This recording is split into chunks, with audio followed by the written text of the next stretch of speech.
C'est la crise au Real, non? Ah oui. Ah là, c'est la crise. Ah oui, oui. C'est la crise, la crise. mais de résultat, parce que pour moi, c'était une crise dans le jeu déjà depuis le début de saison. Les matchs du Real étaient affreux depuis le début de saison. La perte de Kroos, je suis désolé, c'est un peu comme Rodri, ce sont des joueurs qui sont à la fois bons et qui rendent meilleurs les autres. Et je suis désolé, ce Real au milieu de terrain, ce soir, c'était apocalyptique. Et depuis le début de saison, ils sont pas bons. On parle de Vinicius, Mbappé, Rodrigo, tout ça, mais en fait, regardez le milieu de terrain. Non mais d'accord, mais ça joue, Doumé. Ça ne marche pas. Bellingham a été blessé pendant un mois, donc quand il n'était pas là, c'était pas bon. Modric, on l'a tous aimé, mais il commence à faire son âge. Donc Valverde, on voit bien qu'il était beaucoup plus fort avec un mec comme Kroos. Donc je suis désolé, c'est cette équipe-là, elle a les résultats de son jeu désormais. Son jeu est nul. 14 tirs subis par le Real à domicile, 23 quand même donc tentés par le Real. On découvre ces stats, 105 km parcours contre 110 là encore. Et puis surtout face à un Milan qui...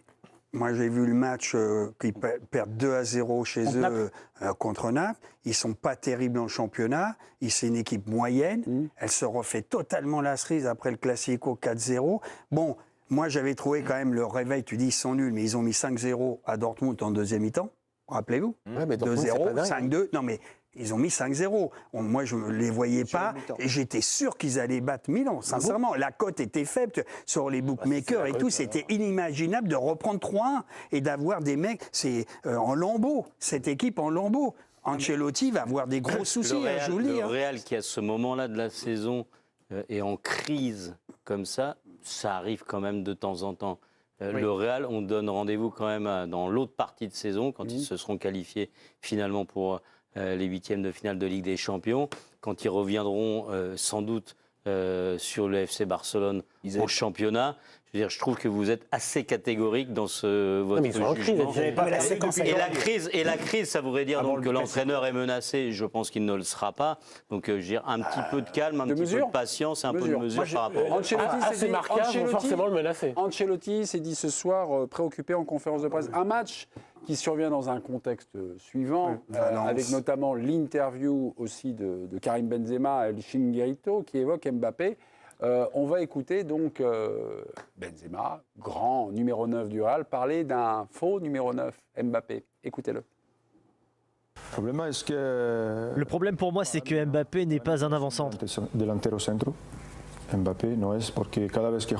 Parce qu'à chaque fois qu'il joue avec l'équipe de France en numéro 9, ce n'est pas bon, ce n'est pas sa position.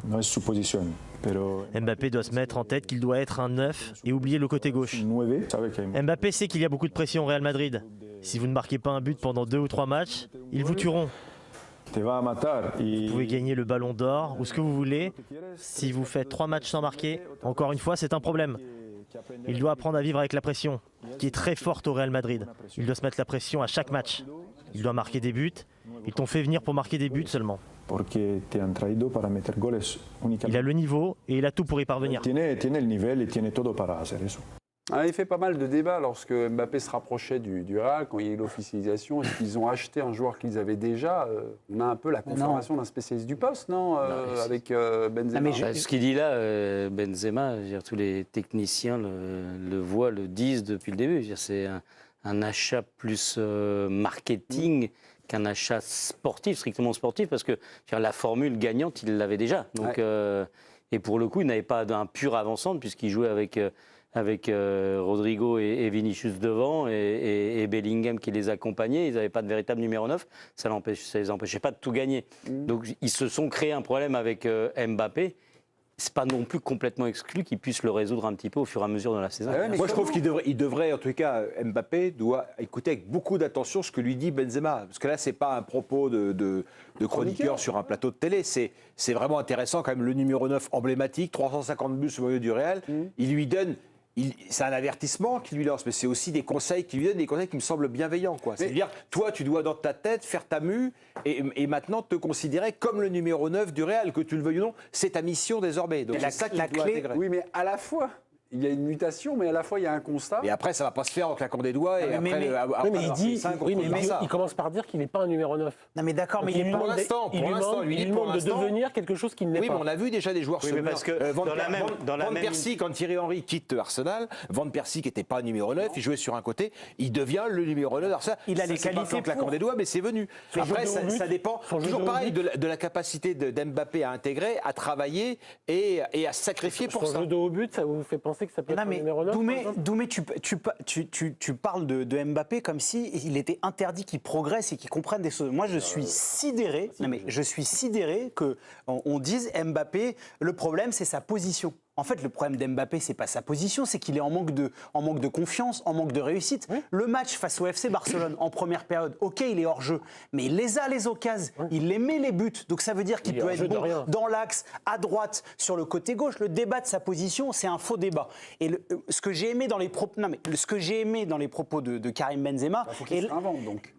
Stéphane a raison de pointer du doigt ça. C'est en gros, mon grand, maintenant il faut que tu te remettes en question et que tu te remettes au boulot, parce que la réalité, c'est que depuis qu'il a prolongé au PSG, Mbappé, il dit je veux jouer là, je veux faire ça, le reste ça m'intéresse pas.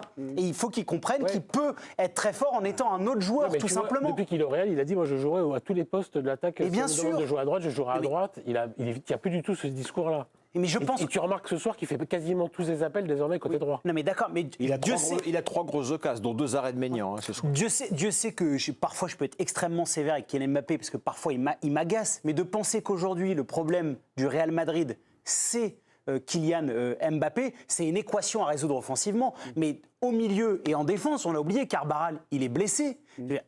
Dani Carvajal. Courtois aussi. Comment? Courtois aussi. Courtois et absent. La saison dernière. Le Real qui fait jamais quasiment d'achat. Il s'est fait jongler comme c'était pas possible de le croire. Il revient de croiser, l'année dernière il était blessé.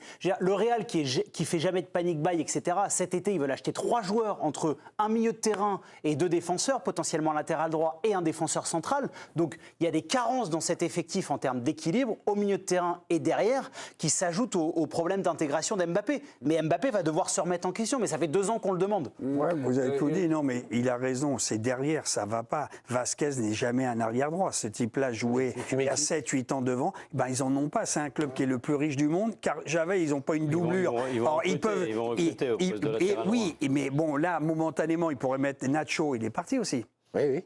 Alors, ils pourraient mettre Rudiger un peu à droite et mettre un autre mec dans l'axe, peut-être. Mais aujourd'hui, ils sont. Non, mais il est vieux. Non, mais ils sont pas bons. Non, mais parce que Rudiger, à une époque, il y a 3, il jouait avec Chelsea. Bien sûr. Il faisait axe droit de temps en temps. Non, enfin ouais, à 3, il était axe droit. Mais bon, aujourd'hui, il est dans l'axe, mais ils n'ont pas de défense. La preuve, tu prends pas autant de buts. Après, pour revenir devant, aujourd'hui, parce que Bellingham, il y en a un qui commence à tousser. Parce que lui. Ce soir, il est sorti très en colère. Non, mais tu le vois, Bellingham, quand il jouait avec. Il a marqué 10-11 buts quand il n'était pas. Il y avait Rodrigo. Il jouait. On vit Eric, l'année dernière. Bellingham de 2023. De l'année dernière. 2024. Oui, c'est pas lui. Un but, hein, non, mais il marque plus.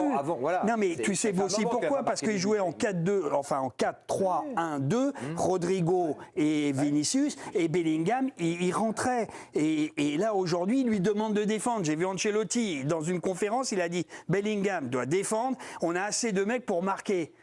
Donc, et Mbappé, rebelote en... Bellingham, il a la même problématique qu'Mbappé, c'est qu'il doit être capable aussi de faire... Le foot, c'est quand même ça. Oui, mais lui, c'est un attaque... Si chaque joueur est dans son couloir et dit mais c'est ci et pas autrement... Non, mais ils ont des égos, et lui, il a prouvé qu'il pouvait apporter des choses offensivement. Il le fait. Oui, c'est compliqué. Et oui, et rappelez-vous, Ancelotti a dit Mbappé, mais je ne sais pas s'il va tenir. Ancelotti va tenir, mais il a dit Mbappé, il n'est pas là pour défendre parce qu'en Espagne, ils en ont marre. Ils veulent maintenant voir Mbappé revenir. Donc, moi, vous me dites que je te dis ce week-end, normalement, c'est comme une lettre à la poste. Ils jouent au Osasuna. Mais s'ils perdent, ils sont à 9 points du Barça avec un match en moins. Le Barça gagne dehors, c'est 12. Là, c'est fini. Ils peuvent faire ça. Le titre, mort. Au mois 5 novembre, terminé. Toute proportion gardée, c'est chaud. Toute proportion gardée, cet effectif-là, il me fait penser quand le Real a perdu Claude Makelele. C'est un peu pareil ce qui se passe avec Toni Kroos. Il faut retrouver des équilibres et ils ont mis du temps à remplacer Claude Makelele qui était parti à Chelsea. Toni Kroos, il n'y en a pas 10 sur le marché. Ah ben non, mais la preuve, l'été prochain, ils vont tout faire pour prendre Rodri, comme par hasard. C'est Thierry qui s'incline face Ils seront d'accord s'il est ballon d'or. Rodri, Dominique. Olivier, pardon. Oui, merci Stéphane. Le ballon d'or.